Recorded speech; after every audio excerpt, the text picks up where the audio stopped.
കണ്ടസ്റ്റൻസും strong contestants തന്നെയാണ്. ഇതിനകത്ത് എല്ലാവരും കോൺട്രിബ്യൂട്ട് ചെയ്യുന്നുണ്ടെന്നുള്ളൊരു കാര്യമാണ്. അപ്പം അഖില് എന്നെ സപ്പോർട്ട് ചെയ്തിട്ടുണ്ട്, അതുപോലെ തന്നെ ഞാനും അങ്ങോട്ട് സപ്പോർട്ട് ചെയ്തിട്ടുണ്ട്. അതായത് അതെല്ലാം ഓർഗാനിക്കലി സംഭവിച്ച ഒരു കാര്യമാണ്. സോ ഉണ്ടോയെന്ന് ചോദിച്ചാൽ യെസ്, ബട്ട് അതുപോലെ തന്നെ അങ്ങോട്ട് വൈസ് വേഴ്സ. മനസ്സിലായില്ല അത്? അതായത് ഇപ്പം ആ ഒരു അടി ഉണ്ടെങ്കിൽ ഒരാൾ മാത്രമല്ല, അടുത്ത ആളും കൂടി അവിടെ ഉണ്ടാവണം, അങ്ങോട്ടും ഇങ്ങോട്ടും സപ്പോർട്ട് ചെയ്യാനായിട്ട്. സപ്പോർട്ട് എന്നല്ല, അതൊരു എന്താ പറയുക, അത് ഓർഗാനിക്കലി സംഭവിച്ചൊരു കാര്യമാണ്. അല്ലാതെ അതിപ്പം വേറെ ആരായിരുന്നാലും എനിക്കൊരു അഭിപ്രായ വ്യത്യാസം, അഖിലല്ല വേറെ XYZ ആരുണ്ടായിരുന്നാലും ഒരു അഭിപ്രായ വ്യത്യാസവും നിലപാടുകളിൽ അങ്ങോട്ടും ഇങ്ങോട്ടും ഇതുണ്ടെങ്കിൽ ഉണ്ടാവും, ആ ഒരു കോൺഫ്ലിക്റ്റ് അവിടെ ഉണ്ടാവുമായിരുന്നു. പിന്നെ അത് വേറൊരു കെമിസ്ട്രി ആയിരുന്നു എന്ന് വേണമെങ്കിൽ പറയാം. ഇതിപ്പം പുറത്തിറങ്ങുമ്പോൾ നോക്കുമ്പോഴത്തേക്ക് ആ വീഡിയോസ് ഒക്കെ നോക്കുമ്പോൾ അത് വേറെ രീതിയിലാണ്, ഒരു കോമഡി രീതിയിലാണ് പോയിരിക്കുന്നത്. പക്ഷെ അവിടെ വെച്ച് സീരിയസ് ആയിട്ടുള്ള അടികൾ തന്നെയായിരുന്നു മിക്കതും. ബിഗ് ബോസിൽ നിന്നും പുറത്തു വന്ന ശോഭ താനാണ് വിന്നർ എന്ന നിലയിലുള്ള ഒരു പരാമർശം നടത്തിയിരുന്നു. അതിന് പിന്നിൽ എന്തുവാണ്? താനാണ് വിന്നർ എന്നുള്ള രീതിയിൽ ഒരു പരാമർശം നടത്തിയിരുന്നു, അത് പുറത്തിറങ്ങിയതിന് ശേഷം. അതിന് പിന്നിൽ എന്തായിരുന്നു? പിന്നെ ഞാൻ പറഞ്ഞതുപോലെ ഞാൻ ഉദ്ദേശിച്ചത് എന്താന്ന് വെച്ചാൽ വിന്നിങ് ഹാർട്ട്സ് എന്നുള്ളൊരു കാര്യം.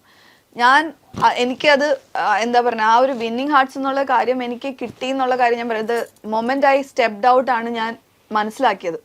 എനിക്ക് കിട്ടിയ ഒരു സ്നേഹവും അംഗീകാരവും റെസ്പോൺസ് എനിക്കപ്പോൾ അത് മനസ്സിലായി. ഇപ്പം കുറച്ച് പേരെങ്കിൽ കുറച്ച് പേരുടെ ആ വിന്നിങ് ഹാർട്ട്സ് എന്ന് പറഞ്ഞ സംഭവം എനിക്ക് കിട്ടിക്കഴിഞ്ഞു, and I felt like a winner. അതുപോലെ തന്നെ ഞാൻ പറഞ്ഞ അമ്മയും അച്ഛനും വന്ന എപ്പിസോഡിൽ I felt like a winner. അതുപോലെ തന്നെ ലാലേട്ടൻ എനിക്ക് 1 രൂപ കോയിൻ തന്ന സമയത്ത് I felt like a winner. Lalettan ഈ പറഞ്ഞ പോലെ ഞാൻ 1 രൂപ കോയിൻ കൊടുത്ത കൈനീട്ടം ഇപ്പോഴും സൂക്ഷിച്ചു വെച്ചിട്ടുണ്ടെന്ന് പറഞ്ഞ സമയം I felt like a winner. And അതുപോലെ ഇതിനകത്ത് ഒരു സാരി അച്ഛനും അമ്മയും വന്നപ്പോഴത്തേക്ക്, അന്നമ്മ വന്നപ്പോഴത്തേക്ക് എനിക്ക് സാരി കൊണ്ടുവന്നിട്ടുണ്ടായിരുന്നു. ഒരു കുട്ടി പെയിന്റ് ചെയ്ത് അയച്ച ഒരു സാരി. ലൈക്ക് അങ്ങനത്തെ കുറെ പേരെ ഇൻസ്പയർ ചെയ്യാൻ പറ്റി. അതുപോലെ തന്നെ പുറത്തിറങ്ങി എനിക്ക് വന്ന ഫോൺ കോൾസ്, അതായത് പലരുടെയും ഒരു റേ ഓഫ് ഹോപ്പ് ആയിരുന്നു. 3 months അവർ 24/7 എന്നെ വാച്ച് ചെയ്യുന്നുണ്ടായിരുന്നു. അതിലൂടെ ഒരുപാട് പേർക്ക് ഇൻസ്പിറേഷൻ ഉണ്ടായി. അവർ ഞാൻ ആ ഒരു മെസ്സേജാണ് കൊടുത്തത്. നമ്മൾ ലൈഫിൽ തോറ്റു പോയി എന്ന് വിചാരിക്കുന്ന സ്ഥലത്ത് നമ്മൾ തുടങ്ങണം. അവിടെ ലൈഫ് ഇറ്റ് സെൽഫ് അതാണ് ഒരു അഡിക്ഷൻ എന്ന് പറയുന്നത്, നമുക്ക് വേറെ ഒന്നുമല്ല. അപ്പം failures are the stepping stones to success എന്ന് പറയുന്നത് വളരെ ശരിയാണ്. നമ്മൾ കല്ലെറിയും, നമ്മൾ ആ കല്ല് കൊണ്ട് നമ്മൾ കൊട്ടാരം പണിയണം എന്നൊക്കെ ഞാൻ എപ്പോഴും പറയാൻ. Count your blessings, never give up, give your 100% and start dreaming. അപ്പം ബിലീവ് ഇൻ യുവർ ഡ്രീംസ് എന്നൊക്കെ ഈ പറഞ്ഞ കാര്യങ്ങൾ ഞാൻ എന്താണ് എന്നുള്ള കാര്യം ഞാൻ അവിടെ പ്രൂവ് ചെയ്ത കാര്യമാണ്. ലൈക്ക് ടാസ്കിലൂടെ ആണെങ്കിലും ഞാനായിട്ട് തന്നെ നിന്നിട്ട്. അപ്പോൾ അതിൽ നിന്ന് കുറച്ച് പേരെങ്കിലും ലൈഫിൽ അത് എടുത്തിട്ട് ചേഞ്ച് ആയിട്ടുണ്ടെങ്കിൽ it's big thing for me അല്ലേ. അപ്പോൾ അതൊരു വിന്നിങ് ഹാർട്ട്സ് ആയിട്ട് ഞാൻ വിശ്വസിക്കുന്നു. എനിക്ക് അത്രമാത്രം മെസ്സേജസും കോൾസ് ആണ് വന്നത്. ഇപ്പം ഞാൻ പറയുന്ന പോലെ അത് ഫാൻസ് അല്ല, ലൈക്ക് എ ഫാമിലിയാണ്. അവരുടെ ഫാമിലി മെമ്പറിനെ പോലെയാണ് നമ്മളിപ്പോൾ ഇതിന്. അപ്പം ഐ ഫീൽ സോ ബ്ലെസ്ഡ്. അപ്പം നമുക്ക് ലൈഫിൽ വരുമ്പോൾ ഓരോ കാര്യം വരുമ്പോഴത്തേക്കും അതുപോലെ പുറത്തിറങ്ങുമ്പോൾ നെഗറ്റിവിറ്റിയും ഉണ്ടായിരുന്നു. ഒരുപാട് നെഗറ്റീവ് ഇതും സൈബർ ബുള്ളിങ്ങും ഒക്കെ വന്നിട്ടുണ്ട്. പക്ഷെ അങ്ങനെ വരുമ്പം അത് നമ്മൾ ഹാർട്ടിലോട്ട് എടുക്കാതെ, അതുപോലെ സക്സസ് നമ്മുടെ തലയിൽ എടുക്കാതെ ഇരുന്ന് കഴിഞ്ഞാൽ ലൈഫ് സ്മൂത്ത് ആയിട്ട് പോകും. അതാണ് ചെയ്യേണ്ടത്. ഓക്കെ. അയൺ ലേഡി എന്ന് പറയുന്ന ഒരു ടാഗ് ലൈൻ അത് PR വർക്കിന്റെ ഭാഗമായിട്ട് സൃഷ്ടിച്ചെടുത്തതാണോ? ഞാൻ പറഞ്ഞില്ല, എൻ്റെ PR എന്ന് പറഞ്ഞാൽ പ്രേക്ഷകർ തന്നെയാണെന്ന് ഞാൻ എപ്പോഴും പറയും. അതുപോലെ സെൽഫ് പ്രൊമോഷൻ ഞാൻ അവിടെ ഉണ്ടായിരുന്നു. ഡെഫിനറ്റ്ലി ഞാൻ എന്നുള്ള വ്യക്തി എന്താണോ ചെയ്തത് അതാണ്. ഈ പറഞ്ഞ ടാഗ് ഏഷ്യാനെറ്റ് എനിക്ക് തന്ന ഒരു മേ ബി പ്രൊമോഷൻസിൽ അതായത് അതിജീവിച്ച ഒരു വനിത എന്ന് പറഞ്ഞിട്ടും, അതുപോലെ പല ആർട്ടിക്കിൾസിലും പല ഇതിലും പറഞ്ഞിട്ടുള്ള വാക്കുകൾ അത് ഞാൻ അങ്ങോട്ടേക്ക് കൊടുത്തതല്ല. അവര് ജെനുവിൻ ആർട്ടിക്കിൾസും ജെനുവിൻ ഇതായിട്ടും ഞാൻ ഇതുവരെയായിട്ട് ഒരു പെയ്ഡ് രീതിയിൽ എൻ്റെ ബിസിനസ്സിന് വേണ്ടി ഇന്നേ വരെ 1 രൂപ പോലും ചിലവഴിക്കാത്ത 10 years ആയിട്ട് we have never done any paid promotions. പ്രൗഡായിട്ട് തന്നെ ഞാൻ പറയും. അപ്പോൾ എന്നാൽ അത് ആവശ്യമുണ്ടോയെന്ന് വെച്ചാൽ ഉണ്ട്. ബിസിനസ്സിന് വേണ്ടിയിട്ട് ഞാൻ ഓൾഡസ്റ്റ് ഒരു മെത്തേഡാണ് ഫോളോ ചെയ്യുന്നത്, അതായത് വേർഡ് ഓഫ് മൗത്ത്. അത് പോസിറ്റീവ് ആണെങ്കിലും നെഗറ്റീവ്. അപ്പം നമുക്ക് കിട്ടിയിട്ടുള്ള ഈ 5 star ഓൺലൈൻ എന്ന് പറയുന്നത് അത് പോസിറ്റീവ് റിവ്യൂസ് എന്ന് പറയുന്നത്. അപ്പം അത്രമാത്രം നമ്മുടെ പ്രോഡക്ട്സ് യൂസ് ചെയ്തിട്ടും അതുപോലെ അങ്ങനെ കിട്ടിയിട്ടുള്ള ഒരു ടാഗാണ് നമുക്ക്. അതുപോലെ തന്നെ ഞാനെന്നുള്ളൊരു വ്യക്തി എൻ്റെ ലൈഫ് ജേർണി എന്താണ്, അതിലൂടെ എങ്ങനെ ഞാൻ ഓവർകം ചെയ്തു, എൻ്റെ ലൈഫ് എക്സ്പീരിയൻസും വെച്ചിട്ട് ആണ് അങ്ങനെ വിളിച്ചിട്ടുണ്ടെങ്കിൽ ഞാനത് എടുക്കുന്നു സന്തോഷപൂർവ്വം. ബിക്കോസ് എപ്പോഴും നമ്മൾ ഉള്ളിൽ തന്നെ ഞാൻ എന്നെ വിളിക്കും അയൺ ലേഡിന്ന്. ബിക്കോസ് നമുക്ക് നമ്മൾ തന്നെ ഒരു സെൽഫ് റെസ്പെക്റ്റും ആ ഒരു കോൺഫിഡൻസും ഈ പറയുന്ന പോലെ, because we are self made. അപ്പൊ അത് പ്രൗഡോട് കൂടി തന്നെ ഒരു വനിത എന്നുള്ള രീതിയിൽ ഞാൻ പറയും, I am self made and I am an iron lady. ഞാൻ അതുകൊണ്ടാണ് എന്നെ, ബിക്കോസ് എന്നെ പലപ്പോഴും ഞാൻ ഡേ 1 മുതൽ ഞാൻ കേൾക്കുന്ന ഒരു കളിയാക്കൽ ഒരു വാക്കാണിത്. അപ്പം ലാസ്റ്റ് എനിക്ക് ആ ഒരു എൻ്റെ ഗ്രാഫിൽ എനിക്ക് അത് ഇടണം എന്ന് തോന്നി, അതുകൊണ്ട് തന്നെയാണ് ഞാൻ ഇട്ടത്. അന്നാണ് ഞാൻ ശരിക്കും പറഞ്ഞാൽ ഞാൻ അങ്ങനെ പ്രോപ്പറായിട്ട് അതിനെ ഒരു സ്റ്റേറ്റ്മെന്റ് ആയിട്ട് പറഞ്ഞത്, that I am not a victim, I am a visionary. Proudly ഞാൻ അത് പറയും. അതെല്ലാവരിലും ഉണ്ട്, ഓരോ വനിതയെന്നല്ല എല്ലാവരുടെ ഉള്ളിലും ഉള്ളതാണ്. അത് സിറ്റുവേഷൻ വരുമ്പോഴാണ് അത് പുറത്ത് വരുന്നത്. ഇപ്പൊ ഞാൻ പറയുന്നത് ഒരുപാട് കരയുന്ന ഇമോഷണൽ ആയിട്ടുള്ള ഒരാളാണ്, പക്ഷെ അന്ന് ഞാൻ പറയല്ലേ ഒരിക്കലും ഞാൻ 4th വരും എന്ന് വിചാരിച്ച ആളല്ല. അപ്പൊ 4th വന്നപ്പോഴത്തേക്ക് എല്ലാരും പ്രതീക്ഷിച്ചത് ഞാൻ കരയും എന്നുള്ളതോ അല്ലെങ്കിൽ കയറത്തില്ല അല്ലെങ്കിൽ ഞാൻ ഒരു പൊട്ടിത്തെറി ആയിരിക്കാം, ഞാൻ ശോഭ എന്ന് അറിയാന്നുള്ള വ്യക്തി അറിയാമെങ്കിൽ അതായിരിക്കും പ്രതീക്ഷ. പക്ഷെ ലൈഫിൽ അങ്ങനത്തെ സിറ്റുവേഷൻ വരുമ്പോഴാണ് നമ്മൾ എത്ര സ്ട്രോങ് ആണ് നമ്മൾ കാണിക്കേണ്ടത്. ഈ BB5 season of the battle ആയിരുന്നല്ലോ, അപ്പോൾ സീസൺ ഓഫ് ദി ഒറിജിനൽസ്. ശരിക്കും ശോഭയ്ക്ക് ഒറിജിനൽ ആയിട്ട് നിൽക്കാനായിട്ട് കഴിഞ്ഞു, അതുപോലെ കൂടെ ഉള്ളവർക്കും എത്രത്തോളം പേർക്ക് ഒറിജിനൽ ആയിട്ട് നിൽക്കാനായിട്ട് കഴിഞ്ഞു? എത്രത്തോളം പേര് ഞാൻ ഋണോഷ് പറഞ്ഞ കാര്യമാണ്, this is not battle of original, this is battle of few originals എന്നാണ് പറയുമ്പോഴും.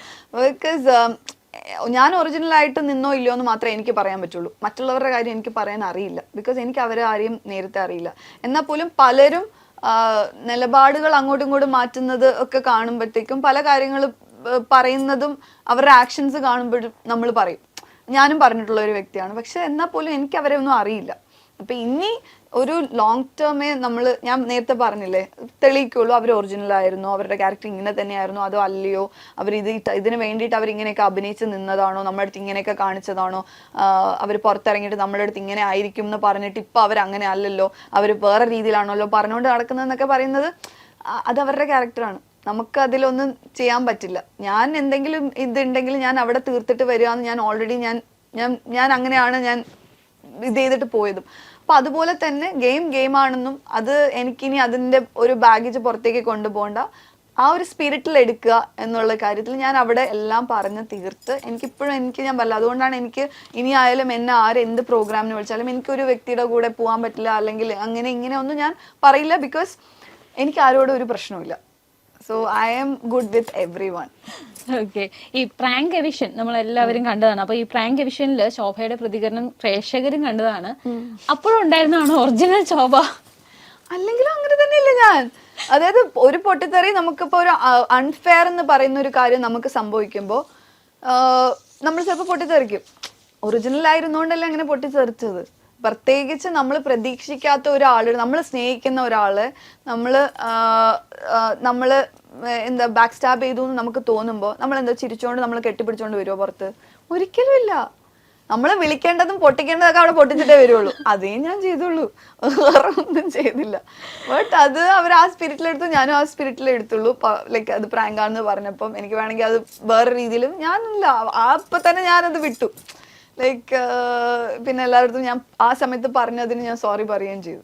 ഓക്കെ, ആദ്യം നമ്മൾ ഇതിനെക്കുറിച്ച് കുറച്ച് സംസാരിച്ചാൽ ഈ പൊളിറ്റിക്കൽ കറക്റ്റ്നെസ്സിനെ കുറിച്ചും അതുപോലെ തന്നെ മറ്റുള്ളവരെ തെറ്റൊക്കെ ചെയ്യുന്ന ഒരാളാണ് ശോഭ. പക്ഷെ ചില സമയത്ത് ബാഡ് വേർഡ്സ് ഈ പറഞ്ഞ പോലെ കയ്യിൽ നിന്ന് ചില സമയത്ത് ഉപയോഗിച്ചിരുന്നു. അപ്പൊ അത് എന്തായിരുന്നു? അങ്ങനെ അതൊരു ഇരട്ടത്താപ്പ് എന്നുള്ള രീതിയിൽ പോയതാണോ? അങ്ങനെയല്ല, ഇരട്ടത്താപ്പ് എന്നുള്ളൊരു കാര്യമല്ല. മനുഷ്യനാണ്, തെറ്റുപറ്റും, എല്ലാവർക്കും മിസ്റ്റേക്സ് പറ്റും. ഇപ്പം എത്ര പൊളിറ്റിക്കൽ കറക്റ്റ്നെസ്സിനെ പറ്റി പറഞ്ഞാലും നമുക്കറിയാന്നുള്ള കുറച്ച് കാര്യങ്ങളുണ്ട്.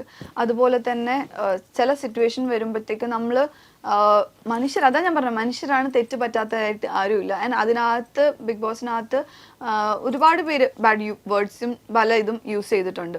ഈ പറയുന്ന പലരും ലൈക്ക് ഭയങ്കര രീതിയിൽ അതിനെപ്പറ്റി സംസാരിക്കുന്നവർ പോലും ഇതൊക്കെ കയ്യിൽ നിന്ന് പോലും അങ്ങനത്തെ തെറ്റുകൾ പറ്റിയിട്ടുണ്ട്. അപ്പൊ അതിന് അപ്പം നമ്മൾ എന്താ ചെയ്യേണ്ടതെന്ന് വെച്ചാൽ അത് മനസ്സിലാക്കിയിട്ട് സോറി പറയാന്നുള്ളൊരു കാര്യമാണ്.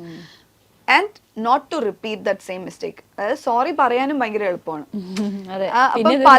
അപ്പൊ പലരും അതിനകത്ത് കാണിച്ചിട്ടുള്ളതെന്ന് വെച്ചാൽ സോറി പറഞ്ഞിട്ടുണ്ട്, അഗൈൻ ആൻഡ് അഗൈൻ ആ മിസ്റ്റേക്സ് റിപ്പീറ്റ് ചെയ്തിട്ടുണ്ട്. അവിടെയാണ് പ്രശ്നം, അവിടെയാണ് ഈ പറഞ്ഞ ഡബിൾ സ്റ്റാൻഡേർഡ് വരുന്നത്. മനസ്സിലായില്ലേ? അപ്പം അത് ഞാൻ എന്തായാലും അങ്ങനെ ചെയ്തിട്ടില്ല. ഞാൻ അപ്പോളജൈസ് ചെയ്തിട്ടുണ്ടെങ്കിൽ ഹാർട്ടിൽ നിന്ന് ഞാൻ പറഞ്ഞിട്ടുള്ളൂ. അത് ഞാൻ പിന്നെ റിപ്പീറ്റ് ചെയ്യാതിരിക്കാൻ ഞാൻ നോക്കിയിട്ടുണ്ട്. പക്ഷെ ഇതേ വാക്ക് ഞാൻ പറഞ്ഞപ്പോ ലൈക്ക് വേറെ ഒന്നുമല്ല, പുറത്ത് അത് വിളിക്കുകയാണെങ്കിൽ അത്ര വലിയ, അത് എന്നാലും മിസ്റ്റേക്ക് തെറി തന്നെയാണ്. അതേ മിസ്റ്റേക്ക് വേറൊരാൾ കാണിച്ചപ്പോഴത്തേക്ക് ഞാൻ ചൂണ്ടി കാണിച്ചപ്പം അതൊരു കോമഡി ആയിട്ട് പോയി എന്നുള്ളൊരു കാര്യമാണ്. ആദ്യം ചെയ്തപ്പോ അത് എന്നിട്ട് അതിനും അതൊക്കെ എന്നെ ഞാൻ എന്തുകൊണ്ട് ഞാൻ ഒരാളെ ഞാൻ ചുമ്മാ വിളിക്കില്ല, മനസ്സിലായില്ലേ? പ്രത്യേകിച്ച് ഞാൻ ലൈക്ക് അങ്ങനെ ഒരു വ്യക്തി അല്ല ഞാൻ. അപ്പോൾ എന്നെ അങ്ങനെ വിളിപ്പിക്കണമെങ്കിൽ എന്നെ അപ്പം അത്ര മോശമായിട്ട് ചിത്രീകരിച്ച വാക്കുകളും സാഹചര്യവും അങ്ങനെയായിരിക്കും പറഞ്ഞിട്ടുണ്ടാവുക. അതിനല്ലേ തിരിച്ച് പറഞ്ഞുള്ളൂ. അപ്പൊ അത്രയല്ലേ പറഞ്ഞുള്ളൂ എന്ന് ഞാൻ പറയും. അഖിൽ മാരാർ ശോഭ ശരിക്കും പറഞ്ഞാൽ ഒരു ടോം ആൻഡ് ജെറി സ്റ്റൈലിലായിരുന്നോ ശരിക്കും പറഞ്ഞു കഴിഞ്ഞാൽ ബിഗ് ബോസിൽ? അങ്ങനെ പ്രേക്ഷകർക്ക് ചിലർക്കെങ്കിലും തോന്നിയിരുന്നു ഒരു ടോം ആൻഡ് ജെറി സ്റ്റൈല് അവർ കൊണ്ടുവരുന്നുണ്ടോ എന്ന്? ചിലർക്ക് കൊണ്ടുവരുന്നതല്ല അത് ഞാനായിട്ട് എന്തായാലും അങ്ങനെ ഒരു ഇത് കൊണ്ടുവരാനായിട്ട് അങ്ങനെ ഞാൻ നോക്കിയിട്ടില്ല. അത് ഓർഗാനിക്കലി സംഭവിച്ചൊരു കാര്യമാണ്. അത് ഞാൻ പറഞ്ഞില്ലേ, ആദ്യം ഒരു നല്ല രീതിയിൽ അടി ഉണ്ടായി. പിന്നെ ഈ പറഞ്ഞ പോലെ ഇടയ്ക്കിടയ്ക്ക് ഇങ്ങനെ ചൊറിയാൻ എൻ്റെ അടുത്ത് വരും, നല്ല രീതിയിൽ ബുള്ളി ചെയ്യും. പിന്നെ ഈ പറഞ്ഞ പോലെ ഇറ്റ്സ് ലൈക്ക് ഒരു ഓർഗാനിക്കലി സംഭവിച്ച ഒരു സംഭവമാണ്. പിന്നെ ലാലേട്ടൻ വന്ന എപ്പിസോഡിൽ ഇങ്ങനെ പറഞ്ഞു. പിന്നെ അഖിൽ ഇടയ്ക്ക് ഹോസ്പിറ്റലിൽ പോയിട്ട് തിരിച്ചു വന്നപ്പോഴത്തേക്ക് കുറെ ന്യൂസ് കിട്ടിയിട്ടുണ്ടായിരുന്നു. അപ്പൊ ഇവിടെ വന്ന് പറഞ്ഞിട്ടുണ്ടായിരുന്നു. പിന്നെ ആ ഗെയിമേ ആൾക്ക് വേറൊരു ഗെയിമായിരുന്നു ആളുടെ ഗെയിം. അപ്പം അങ്ങനെയൊക്കെ എനിക്ക് കൂടുതൽ കേൾക്കും തോറും എനിക്കത് താല്പര്യമില്ലാതെയായി. ബിക്കോസ് അങ്ങനെ ഒരു കളി കളിച്ചിട്ട് എനിക്ക് ജയിക്കണ്ട, മനസ്സിലായില്ലേ? അപ്പം ആ ഒരു ടാഗിൽ എനിക്ക് മുമ്പോട്ട് പോകണ്ടെന്നുള്ളത് കൊണ്ടും വേറെ പല കാര്യങ്ങളും കൊണ്ടാണ് ഞാനത് അധികം എന്റർടൈൻ ചെയ്യാത്തത്. അങ്ങനെ പുറത്തു പോയിട്ട് വന്നതിന് ശേഷമാണ് അഖിൽ ആ ഒരു മാറ്റം കണ്ടത്. അതെ, ഡെഫിനറ്റ്ലി. അത് എല്ലാവർക്കും അറിയാന്നുള്ള ഒരു കാര്യമാണ്. എല്ലാവർക്കും അറിയാന്നുള്ള കാര്യമാണ്. അഖിൽ തന്നെ ബിഗ് ബോസ് ഹൗസിനകത്ത് വന്നിട്ട് പറഞ്ഞ കാര്യമാണ് ദറ്റ് ഇങ്ങനെ ന്യൂസ് കിട്ടിയിട്ടുണ്ട്, ടോം ആൻഡ് ജെറി ഭയങ്കര ഹിറ്റാണ്, അതുകൊണ്ട് നീ ഇങ്ങനെ നിന്നാൽ നിനക്ക്. അപ്പൊ അങ്ങനെയൊക്കെ എനിക്ക് കേൾക്കുമ്പോൾ എനിക്കത് ഒട്ടും ഇഷ്ടമല്ല. എസ്പെഷ്യലി ഞാൻ എന്നുള്ള വ്യക്തി ഒരിക്കലും അങ്ങനെ ഒരു ഇതിൽ എനിക്ക് അക്സെപ്റ്റ് ചെയ്യാനേ പറ്റാത്തൊരു കാര്യമാണ്. അപ്പം പക്ഷെ ഈ പറഞ്ഞ പോലെ എന്റർടൈൻ ചെയ്തിട്ടുണ്ട്. പുറത്തിറങ്ങിയപ്പോൾ ഞാൻ അതൊക്കെ കാണുമ്പോൾ ആക്ച്വലി ഒരു എന്റർടൈൻമെന്റ് തന്നെയായിരുന്നു അത്. അപ്പം ദാറ്റ് വാസ് ലൈക്ക് ഓർഗാനിക്കലി അങ്ങനെ സന്തോഷം കൊടുത്തിട്ടുണ്ടെങ്കിൽ ഗുഡ്, ലൈക്ക് ഹാപ്പി. ബിക്കോസ് ആ ഷോയെ അതാണല്ലോ, എന്റർടൈൻ, ഒരു ഇമ്പാക്ട് ഉണ്ടാക്കുക എന്ന് പറഞ്ഞ് at the same time impact ഉണ്ടാക്കുക എന്നുള്ളൊരു ഷോ അല്ലേ. സീസൺ 5 സംഭവിക്കാതിരുന്ന ഒരു കാര്യം എന്ന് പറയുന്നത് പ്രണയമാണ്. ബാക്കി എല്ലാത്തിലും അത്യാവശ്യം പ്രണയമൊക്കെ ഒന്ന് വാരി വിതറിയിരുന്നു. എന്തുകൊണ്ട് അങ്ങനെ ഒരു സംഭവം ഇല്ലാതെ പോയത്? അതിന് പറ്റി ആരും ഉണ്ടായിരുന്നില്ല അവിടെ. മേ ബി പ്രണയിക്കാൻ പറ്റി ആരും ഉണ്ടായിരുന്നില്ല. മേ ബി ആയിരിക്കും, എനിക്ക് അറിഞ്ഞൂടാ. ബിക്കോസ് ആദ്യമേ ബോണ്ടിങ് എല്ലാം ആദ്യം എവിടെയൊക്കെയോ അങ്ങനെ പലരും ഇങ്ങനെ നോക്കിയപ്പോ എവിടെയൊക്കെയോ ഒരു പ്രണയം മണക്കുന്നുണ്ടായിരുന്നു. പിന്നെ അതൊക്കെ പോയി, പിന്നെ കടിപിടിയായി, ടാസ്ക് ആയി, മറ്റേ. അതായത് എനിക്കറിയില്ല എന്തുകൊണ്ടെന്ന്. ബിക്കോസ് ഞാൻ ഓൾറെഡി ഞാൻ അത് മനസ്സിൽ ഞാൻ എല്ലാരെയും ബ്രദർ, ഫ്രണ്ട് അല്ലെങ്കിൽ അങ്ങനെ ഒരു ഇതാണ് ആക്കി വെച്ചിരുന്നത്. അതുകൊണ്ട് പിന്നെ മോൻ മോൻ എന്ന് വെച്ചാൽ അങ്ങനെ ആക്കിയതല്ല. സോ ഇപ്പൊ അനിയനെ എടുത്ത് നോക്കുകയാണെങ്കിൽ അവൻ ഈ പറഞ്ഞ പോലെ അവന്റെ ക്യാരക്ടർ പലതും തുടക്കത്തിലൊക്കെ അവൻ സംസാരിക്കുന്ന രീതിയാണെങ്കിലും അവൻ എല്ലാവരുടെ ഒരു പ്രശ്നം വരുമ്പോൾ അവിടെ പോയി സോൾവ് ചെയ്യുന്ന കാര്യമായാലും ഇതെല്ലാം എനിക്കൊരു ഭയങ്കര നല്ല ക്വാളിറ്റീസ് ആയിട്ടാണ് എനിക്ക് തോന്നിയത്. അപ്പൊ ഞാൻ പറഞ്ഞ എനിക്കൊരു മോൻ ഉണ്ടാവണമെങ്കിൽ ഇങ്ങനത്തെ നല്ല ക്വാളിറ്റീസ് വേണം എന്ന് ഞാൻ പറഞ്ഞാണ് മോർണിംഗ് ടാസ്കിൽ. അതിനെ എടുത്ത് അവരെല്ലാരും കൂടി പിന്നെ എന്തെങ്കിലും കിട്ടിക്കഴിഞ്ഞാൽ പിന്നെ അവിടെ ആഘോഷമാണല്ലോ. പിന്നെ മോൻ മോൻ മോൻ അമ്മ മോൻ അവര് പറഞ്ഞു തുടങ്ങി. അപ്പൊ പിന്നെ വൈ നോട്ട്, ലൈക്ക് അങ്ങനെയാണ് പറയുന്നത്, എന്നാ പിന്നെ അങ്ങനെ തന്നെ വെച്ചോ. ഇത്തവണ അമ്മ മോന്റെ ഒക്കെ സ്റ്റൈലിൽ പോയിട്ട് പ്രണയം എല്ലാരും കൂടെ കൂടി മറന്നുപോയി. അല്ലെങ്കിൽ ഓരോ സീസണിൽ എന്തെങ്കിലും ഒരു പ്രണയമൊക്കെ ഉണ്ടായിരുന്നതാ. പിന്നെ അവിടെ ബ്രദർ സിസ്റ്റർ എന്നുള്ള റിലേഷൻസ് ഉണ്ടായിരുന്നു. അങ്ങനത്തെ ആയിരുന്നു കൂടുതലും.